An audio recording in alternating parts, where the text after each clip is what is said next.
السلام علیکم ورحمۃ اللہ تعالی وبرکاتہ۔ نحمده ونصلي ونسلم على رسوله الكريم اما بعد فاعوذ بالله من الشيطان الرجيم بسم الله الرحمن الرحيم ان الله وملائكته يصلون على النبي يا ايها الذين امنوا صلوا عليه وسلموا تسليما اللهم صل على سيدنا ومولانا محمد معدن الجود والكرم وآله الكرام وابنه الكريم وبارك وسلم صلاة وسلاما عليك يا رسول الله صلی اللہ تعالی علیہ وسلم۔ نماز کی شرطوں کا بیان تقریباً مکمل ہوا اور نماز کا طریقہ بھی بیان کر دیا گیا، کیونکہ آگے نماز کے فرائض بیان کیے جائیں گے تو نماز کے فرائض کا تعلق نماز کے داخلی حصے سے ہوتا ہے کہ نماز کے فرائض جو ہوتے ہیں وہ نماز کے اندر داخل ہوتے ہیں، تو نماز کا طریقہ معلوم ہوگا تو ہم اسے اچھی طرح سے سمجھ سکیں گے کہ کون سی چیز نماز کے اندر فرض ہے۔ تو تکبیر تحریمہ سے شروعات کرتے ہیں۔ تکبیر تحریمہ کے تعلق سے پہلے بھی بیان کیا گیا تھا کہ تکبیر تحریمہ کا شمار نماز کی شرطوں میں بھی ہوتا ہے اور نماز کے فرائض میں بھی ہوتا ہے، تو یہاں اس کا سب سے پہلے ذکر کریں گے کہ تکبیر تحریمہ سے مراد کیا ہے، تکبیر تحریمہ کہتے کسے ہیں؟ تو جواب یہ ہے کہ نماز شروع کرنے کے لیے نیت کے بعد جو تکبیر یعنی اللہ اکبر کہا جاتا ہے اسے تکبیر تحریمہ کہتے ہیں۔ سب سے پہلی مرتبہ اللہ اکبر جو کہا جاتا ہے جس کے بعد فوراً نماز شروع ہو جاتی ہے اس کو کیا کہتے ہیں؟ تکبیر تحریمہ۔ اور یہ تکبیر تحریمہ اس کو کہنے کی وجہ کیا ہے؟ کیونکہ تحریم کا لفظ اس میں آیا، تحریمہ، اور تحریم کا مطلب ہی ہوتا ہے حرام کرنا، تو یہ جو تکبیر ہے یہ حرام کرنے والی ہوتی ہے۔ اب کیا حرام کرنے والی ہوتی ہے؟ یعنی اب جب کہ انسان یا نمازی تکبیر تحریمہ کہہ لیتا ہے تو بہت سے ایسے کام جو تکبیر تحریمہ کہنے سے پہلے اس کے لیے حلال تھے اب وہ حرام ہو گئے۔ نماز شروع ہو گئی تو اب نماز میں کچھ کام ایسے ہیں جو نہیں کر سکتے، جیسے کھانا پینا حرام ہو گیا، جمع کرنا حرام ہو گیا، کلام کرنا حرام ہو گیا۔ تو یہ کس کی وجہ سے ہوا؟ تکبیر تحریمہ کی وجہ سے۔ یہ تکبیر تحریمہ سے ہی نماز شروع ہوئی اور تکبیر تحریمہ کے ذریعے ہی وہ چیزیں حرام ہو گئی جو نماز کے اندر نہیں کی جا سکتی ہے، تو اسی وجہ سے اس کو تکبیر تحریمہ کہتے ہیں، اور اس سے نماز شروع ہو جاتی ہے اور جو باتیں منافی نماز ہیں وہ حرام ہو جاتی ہیں۔ منافی نماز یعنی جو باتیں نماز کے خلاف ہیں، وہ باتیں جن سے نماز ٹوٹ جاتی ہے وہ باتیں پھر تکبیر تحریمہ کی وجہ سے حرام ہو جاتی ہیں۔ کیا تکبیر تحریمہ کھڑے ہو کر کہنا ضروری ہے؟ تو جواب دیتے ہیں کہ جن نمازوں میں قیام فرض ہے ان میں تکبیر تحریمہ کے لیے قیام فرض ہے، تو اگر بیٹھ کر اللہ اکبر کہا پھر کھڑا ہو گیا تو نماز شروع ہی نہیں ہوئی۔ تو فرض نماز کے اندر اور واجب نماز کے اندر آگے بتائیں گے، اسی طریقے سے فجر کی جو سنت ہے اس میں قیام فرض ہے، اور ان نمازوں کے اندر کھڑے ہو کر تکبیر تحریمہ کہنا ضروری ہے۔ اگر کوئی بیٹھ کر تکبیر تحریمہ کہے گا تو نماز نہیں ہوگی۔ امام کو رکوع میں پایا اور تکبیر تحریمہ کہتا ہوا رکوع میں گیا تو کیا نماز ہو گئی؟ تو جواب ہے کہ امام کو رکوع میں پایا اور تکبیر تحریمہ کہتا ہوا رکوع میں گیا، یعنی تکبیر اس وقت ختم کی کہ ہاتھ بڑھائے تو گھٹنے تک پہنچ جائے تو نماز نہ ہوئی۔ تکبیر تحریمہ ابھی بتایا گیا کہ تکبیر تحریمہ کو قیام کی حالت میں کہنا ضروری ہے، کھڑے ہونے کی حالت میں کہنا ضروری ہے، اور قیام کے بارے میں ابھی آگے اس کا تفصیلی بیان آئے گا کہ قیام کا جو اعلیٰ درجہ یہ ہے کہ بالکل سیدھا کھڑا ہو جائے، اور اس کا ادنیٰ درجہ یہ ہے کہ ہاتھ بڑھائے تو گھٹنے تک نہ پہنچے، ٹھیک ہے، تو یہ قیام ہوتا ہے۔ لیکن ہاتھ بڑھانے سے اگر گھٹنے تک پہنچ جائیں تو پھر قیام نہیں، بلکہ وہ تو رکوع کی ابتدائی حد ہو گئی، رکوع کی شروعات ہو گئی، تو وہ قیام نہیں رہا۔ تو اگر کوئی اس طریقے سے تکبیر تحریمہ کہتا ہے کہ کھڑا ہوا ہے اور تکبیر تحریمہ شروع کرتا ہے لیکن ختم اس وقت کرتا ہے جھکتے ہوئے کہ ہاتھ گھٹنے تک پہنچ جائیں، تو ایسی صورت میں اس کی بھی نماز نہیں ہوگی، یعنی کھڑے کھڑے تکبیر تحریمہ کہنا ضروری ہے۔ تو بہتر طریقہ کیا ہے کہ امام کو اگر رکوع میں پایا ہے تو پہلے ایک تکبیر جس کو تکبیر تحریمہ کہتے ہیں وہ کھڑے کھڑے کہے، تکبیر تحریمہ اللہ اکبر کہے، پھر دوسری تکبیر جو رکوع کی تکبیر ہو وہ دوسری تکبیر کہتا ہوا رکوع میں جائے، تو یہ جو ہے کہ بہتر طریقہ۔ ٹھیک ہے، اور اگر اس وقت تکبیر کہی، یعنی تکبیر کو اس وقت ختم کیا کہ ہاتھ بڑھائے تو گھٹنے تک ہاتھ پہنچ جائیں، تو پھر نماز نہیں ہوگی۔ اگلا سوال ہے کہ مقتدی نے لفظ اللہ امام کے ساتھ کہا مگر اکبر کو امام سے پہلے ہی ختم کر چکا، تو نماز کا کیا حکم ہے؟ یہ تکبیر تحریمہ کے بارے میں، جو دوسری تکبیرات ہیں ان میں بھی یہ طریقہ ملحوظ رکھنا چاہیے، لیکن تکبیر تحریمہ میں خاص طور پر ذہن میں رکھنا چاہیے، اس کو دھیان میں رکھنا چاہیے، کیونکہ یہاں اگر ایسا ہو گیا تو کیا حکم ہوگا اس کو بیان کر رہے ہیں کہ مقتدی نے لفظ اللہ امام کے ساتھ کہا مگر اکبر کو امام سے پہلے ہی ختم کر چکا، تو نماز نہیں ہوئی، نماز شروع ہی نہیں ہوئی۔ کیا مطلب ہوا کہ جو تکبیر ہے وہ امام کے بعد شروع ہونی چاہیے اور امام کے بعد ہی ختم ہونی چاہیے۔ امام سے پہلے اگر ختم کر دی یا پوری تکبیر امام سے پہلے ہی کہہ لی تو نماز منعقد ہی نہیں ہوگی، نماز شروع ہی نہیں ہوگی، تو اس بات کو ذہن میں رکھنا ہے۔ اگر یہ معلوم نہ ہو کہ امام سے پہلے تکبیر تحریمہ کہی ہے یا بعد میں، تو کیا حکم ہے؟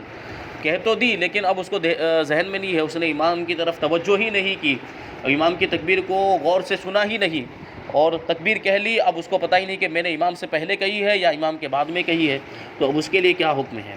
وہ فرماتے ہیں کہ اگر غالب گمان ہے کہ امام سے پہلے کہی تو نہ ہوئی، اور اگر غالب گمان ہے کہ امام سے پہلے نہیں کہی تو ہو گئی، اور اگر کسی طرف غالب گمان نہ ہو تو احتیاط یہ ہے کہ قطع کر دے، یعنی نماز کو توڑ دے اور پھر سے تحریمہ باندھے۔ غالب گمان یقین تو نہیں ہو سکتا، جب شک و شبہ والی بات ہوتی ہے وہ یقین تو پورے طور پر حاصل نہیں ہو سکتا، اس لیے غالب گمان کی بات کر رہے ہیں۔ غالب گمان یعنی یقین سے قریب ہو جائے، جو گمان ہے اس کا وہ گمان یقین سے قریب ہو جائے تو اس کو غالب گمان کہا جاتا ہے۔ تو اگر غالب گمان یہ ہے کہ اس نے تکبیر کہی ہے، امام سے پہلے تکبیر کہی ہے تو نماز نہیں ہوئی، اور اگر غالب گمان یہ ہے کہ امام سے پہلے نہیں کہی، امام کے بعد کہی ہے تو نماز ہو جائے گی۔ اور اگر کسی بھی طرف غالب گمان نہیں ہے، نہ یہ غالب گمان ہے کہ پہلے کہی یا یہ غالب گمان بھی نہیں ہے کہ بعد میں کہی ہے، تو دونوں صورتوں میں احتیاط یہ ہے کہ نماز کو توڑ دے اور پھر سے تکبیر تحریمہ کہہ کر نماز کے لیے ہاتھ باندھے۔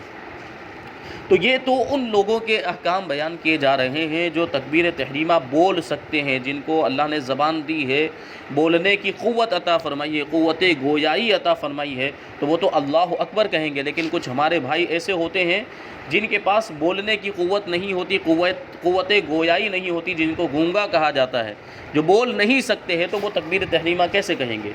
تو اسی کے بارے میں بیان کرتے ہیں کہ گونگا تکبیر تحریمہ کیسے کہے گا؟ جواب ہے کہ جو شخص تکبیر کے تلفظ پر قادر نہ ہو، یعنی تکبیر بولنے پر قادر نہ ہو، زبان سے ادا نہ کر سکتا ہو، مثلا گونگا ہو یا کسی اور وجہ سے زبان بند ہو گئی ہو، جیسے زبان میں کوئی زخم ہو گیا ہے یا زبان میں کوئی ایسا یعنی کچھ کوئی چیز ایسی پی لی ہے جس کی وجہ سے اب وہ بول نہیں پا رہا ہے، اگرچہ کچھ وقت کے لیے عارضی طور پر ہی ایسے معاملات ہو سکتے ہیں، کسی چیز کے پی لینے کی وجہ سے، کوئی ایسی دوا پی لی جس کی وجہ سے پھر بولنا بند ہو جاتا ہے، کبھی یہ ہو سکتا ہے، ممکن ہے، یا گونگا ہے پیدائشی طور پر گونگا یا بعد میں گونگا ہو گیا، یا جو ہے کہ اللہ کی پناہ خدا نہ خواستہ کسی حادثے کی وجہ سے اس کی زبان کٹ گئی ہے، اب اس کی وجہ سے وہ بول نہیں پاتا ہے، تو ایسا شخص جو تلفظ پر قادر نہیں ہے اس پر تلفظ واجب نہیں، یعنی زبان سے بولنا واجب نہیں ہے، کیونکہ اب وہ قادر ہی نہیں، وہ بول ہی نہیں سکتا ہے، تو اس کو مکلف بنانا یہ درست نہیں ہوگا کہ اگر وہ جو گونگا ہے اور اس کو ہم کہیں گے کہ تم تکبیر تحریمہ بولو تو وہ کیسے بولے گا، تو بول ہی نہیں سکتا ہے، تو اس پر تلفظ واجب نہیں ہے، زبان سے بولنا واجب نہیں ہے، دل میں ارادہ کافی ہے، وہ دل میں ارادہ کرے گا اللہ اکبر کا، اللہ اکبر دل میں ارادہ کرے، زبان سے نہیں بول سکتا ہے تو دل میں ارادہ کرے، جیسے ہم سوچتے ہیں نا الفاظ کے بارے میں، تو وہ دل میں سوچے، من میں سوچے اللہ اکبر، جیسے یہ تکبیر کہی جاتی ہے اس کو من میں سوچے اور من میں اس کا، دل میں اس کا ارادہ کرے۔ آگے سوال ہے کہ اگر تکبیر تحریمہ میں اللہ اکبر کی جگہ اور الفاظ کہے تو کیا نماز شروع ہو جائے گی؟ یہ اللہ اکبر ہم دیکھتے ہیں عام طور پر یہی کلمات کہے جاتے ہیں، یہی الفاظ کہے جاتے ہیں، لیکن اگر کسی نے اللہ اکبر کی جگہ پہ کوئی دوسرے الفاظ کہہ دیے، الفاظ کو بدل دیا، تو کیا نماز ہو جائے گی؟ تو اس کا جواب دیتے ہیں کہ اللہ اکبر کی جگہ پہ کوئی اور لفظ جو خالص تعظیم الہی کے الفاظ ہوں، اللہ تبارک و تعالیٰ کی تعظیم کے لیے وہ الفاظ ہوں، تو ایسے الفاظ اگر چینج کیا بھی، اللہ اکبر کی جگہ پہ کوئی لفظ دوسرا بدل دیا، لیکن وہ لفظ ایسا ہے جو اللہ کی تعظیم کے لیے استعمال ہوتا ہے، تو ایسا کوئی لفظ کہا ہے، جیسے مثال کے طور پر اللہ اجل، اللہ اجل، اللہ سب سے زیادہ بزرگی والا ہے، اس کا مطلب ہوتا ہے. اور اللہ اکبر کا مطلب کیا ہوتا ہے؟ اللہ سب سے بڑا ہے. یا یہ کہا اللہ اعظم، اللہ سب سے زیادہ عظمت والا ہے. یا یہ کہا اللہ کبیر، اللہ بڑا ہے. یا کہا اللہ الاکبر، الف لام کے ساتھ، اللہ الاکبر، اللہ جو سب سے بڑا ہے. یا اللہ الکبیر کہا، اللہ جو بڑا ہے.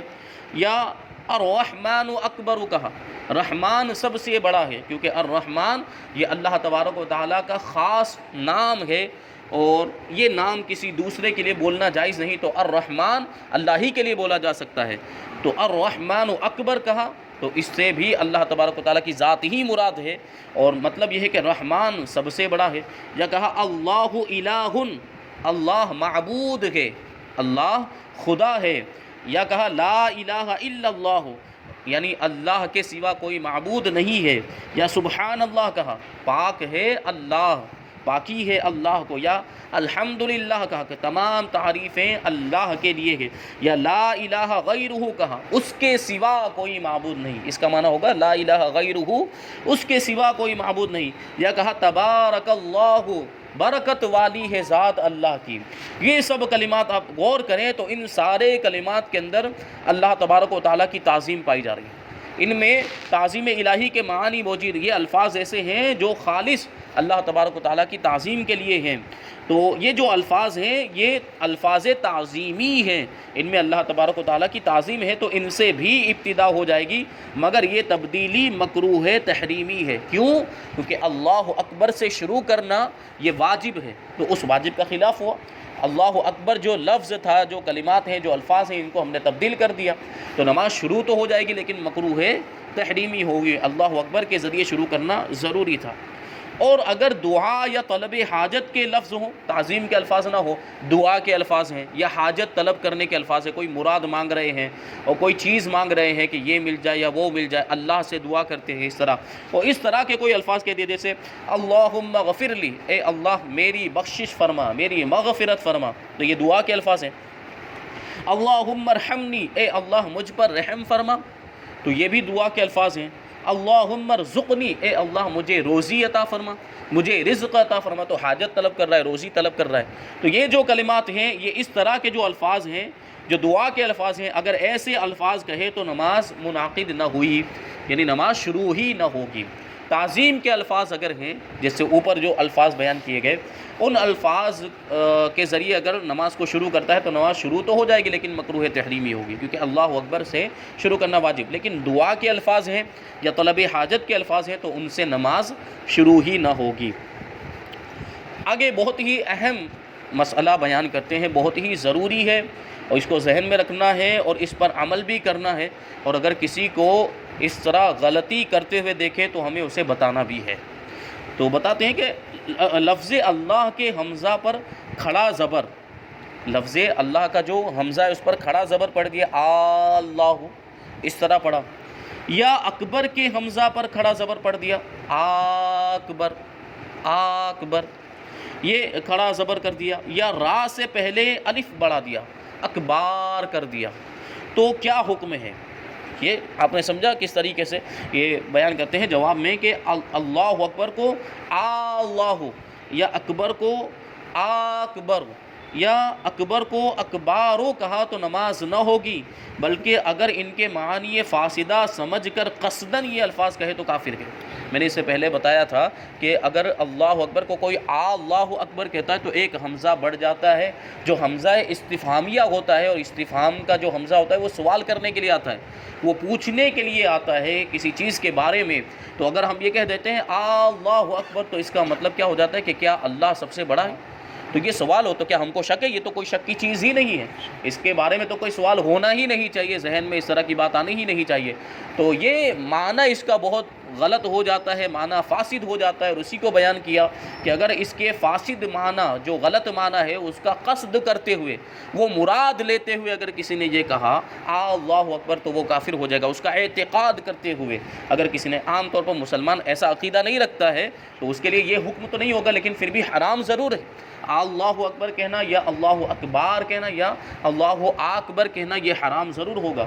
تو اسی لیے میں نے پہلے کہا کہ اگر کسی کو ہم غلطی کرتے ہوئے دیکھیں، اس طرح کہتا ہوا سنیں ہم کہ وہ کوئی اللہ اکبر کہہ رہا ہے، جیسے کہ بعض مؤذن ہوتے ہیں اذان دینے والے جو اس طرح سے اذان کے اندر وہ طرز بنانے کے لیے، دھن بنانے کے لیے ایسی کھینچ تان کر دیتے ہیں جس کی وجہ سے ایسی گڑبڑ بھی ہو جاتی ہے، اور اللہ اکبر کی جگہ پہ کہیں اللہ اکبر ہو جاتا ہے، کہیں اکبار بھی ہو جاتا ہے۔ وہ اس طریقے سے کھینچ دیتے ہیں کہ اکبار اس طرح کھینچتے ہوئے چلے جاتے ہیں، یا اگر اکبر بھی کہیں لیکن کھینچ لمبا کر دیتے ہیں اکبر، تو یہ بھی جائز نہیں ہے۔ اکبر اگرچہ اس کو بار بالکل نہیں کہا ہے لیکن اس کو لمبا کیا، اس کو کھینچا ہے اکبر، تو یہ بھی ناجائز ہے، ایسا بھی نہیں ہونا چاہیے۔ تو اگر کوئی مؤذن ایسا ہے جو اس طرح کرتا ہے، ایسی غلطی کرتا ہے، تو اس کو روکا جائے گا اور اس کو سمجھایا جائے۔ آگے تکبیر تحریمہ کے باب میں آخری سوال ہے، وہ یہ ہے کہ تکبیر اولیٰ کی فضیلت کب تک پا سکتا ہے؟ تکبیر اولیٰ یعنی سب سے پہلی تکبیر جو نماز کے لیے کہی جاتی ہے، جس کے بعد نماز شروع ہو جاتی ہے، اور انسان کے لیے وہ ساری چیزیں پھر حرام ہو جاتی ہیں جو نماز سے پہلے جائز تھی۔ بہت سی ایسی چیزیں جو نماز کے منافی ہیں، وہ چیزیں اس کے لیے حرام ہو جاتی ہیں۔ تو یہ فضیلت ہمیں کب تک مل سکتی ہے تکبیر تحریمہ کی جو فضیلت ہے؟ تو بیان کرتے ہیں کہ پہلی رکعت کا رکوع مل گیا تو تکبیر اولیٰ کی فضیلت بھی پا گیا، یعنی یا تو تکبیر تحریمہ مل گئی تو تکبیر تحریمہ کی تو فضیلت مل ہی جائے گی، لیکن کبھی ایسا ہوتا ہے کہ آدمی لیٹ پہنچا تو قرات بھی ہو چکی ہے اور امام صاحب رکوع میں چلے گئے ہیں، تو ایسی صورت میں اب ظاہر سی بات ہے وہ تکبیر تحریمہ کہے گا، پھر رکوع میں شامل ہوگا، تو امام کے ساتھ تو بظاہر تکبیر تحریمہ نہیں پائی گئی۔ امام صاحب بہت پہلے بول چکے ہیں، اس کے بعد قرات ہوئی ہے 5-1 منٹ کی یا 2 منٹ کی، 3 منٹ کی ہوئی ہے، اس کے بعد اب وہ شامل ہونے کے لیے آیا ہے، تو کیا تکبیر تحریمہ کی فضیلت ملے گی؟ تو کہتے ہیں کہ اگر پہلی رکعت کا رکوع مل گیا تو تکبیر تحریمہ بھی مل گئی۔ یہاں پر ایک مسئلہ ذہن میں رکھنا چاہیے، وہ یہ ہے کہ رکوع کب ملتا ہے، رکوع کا ملنا کب کہا جائے گا؟ تو اس کے تعلق سے غلط فہمی عام طور پر یہ پائی جاتی ہے کہ رکوع اس وقت ملے گا جب رکوع میں کم سے کم 1 مرتبہ سبحان اللہ کہنے کی مقدار اسے ملے، تو ایسا نہیں ہے، ایسا نہیں ہے۔ یعنی رکوع میں امام کو پا لیا، یعنی اتنا جھک گیا کہ ہاتھ گھٹنے تک پہنچ جائیں، اور امام اتنے یعنی گھٹنے تک ہاتھ پہنچنے تک امام رکوع کے اندر ہی تھا، تو مقتدی کو یہ رکوع مل گیا، یعنی وہ رکعت بھی مل گئی، رکوع مل گیا تو وہ رکعت بھی مل گئی۔ یعنی 1 مرتبہ سبحان اللہ کہنا ضروری نہیں، ہاں یہ واجبات میں سے ہے۔ تمام جو ارکان ہیں نماز کے ارکان میں، ہر رکن کے اندر کم سے کم 1 مرتبہ سبحان اللہ کہنے کی مقدار ٹھہرنا یہ واجب ہے، اس کو تعدیل ارکان کہا جاتا ہے۔ تو یہ واجب چھوٹا، یقیناً یہ واجب چھوٹا کہ رکوع کے اندر 1 مرتبہ سبحان اللہ کہنے کی مقدار ٹھہرنا نہیں پایا گیا، لیکن امام کے پیچھے اگر کوئی واجب چھوٹتا ہے کسی مجبوری کی وجہ سے یا بھول کر، تو نماز ہو جاتی ہے، اس کو دہرانے کی حاجت نہیں ہے، کیونکہ امام کی نماز مقتدی کی نماز ہوتی ہے، تو امام کی نماز ہو گئی تو مقتدی کی بھی نماز ہو گئی ہے۔ ہاں امام سے اگر ایسی کوئی غلطی ہوتی ہے جس کی وجہ سے نماز کا دہرانا لازم آتا ہے، تو پھر امام کو بھی نماز دہرانا پڑے گا اور مقتدیوں کو بھی نماز دہرانا پڑے گا۔ تو وہی چیز ہے، اس کو ذہن میں رکھیں کہ اگر اتنا جھکا ہے کہ ہاتھ گھٹنے تک پہنچ جائے اور وہاں تک امام رکوع میں ہی تھا، تو وہ رکوع اس کو مل گیا، ٹھیک ہے، تو وہ رکوع مل گیا تو وہ رکعت بھی مل گئی۔ تو اس مسئلے کو ذہن میں رکھنا ہے اور اس پر عمل بھی کرنا ہے، کیونکہ اس کی وجہ سے آدمی سمجھتا ہے کہ مجھے رکوع نہیں ملا، اور جب رکوع یہ سمجھتا ہے رکوع نہیں ملا تو رکعت بھی نہیں ملی، تو بعد میں کھڑا ہو کر وہ رکعت پڑھے گا، تو 4 رکعت کی جگہ پہ 5 رکعت ہو جائے گی، تو 5 رکعت والی تو کوئی نماز ہوتی نہیں ہے، تو اس لیے بہت بڑی غلطی ہو جاتی ہے اس کی وجہ سے، تو یہ مسئلہ ذہن میں رکھنا چاہیے۔ تو یہ تکبیر تحریمہ کا بیان یہاں پر مکمل ہوا۔ اب اس کے بعد فرائض میں جو نماز کے فرائض ہیں اس میں ایک فرض ہے قیام، یعنی اگر تکبیر تحریمہ کو نماز کے شرائط میں مانے تو یہ سب سے پہلا فرض ہے نماز کا قیام۔ قیام کا معنی ہوتا ہے کھڑا ہونا، نماز کے اندر جو کھڑے ہوتے ہیں اور پھر وہ قرات وغیرہ کی جاتی ہے تو اس کو قیام کہتے ہیں۔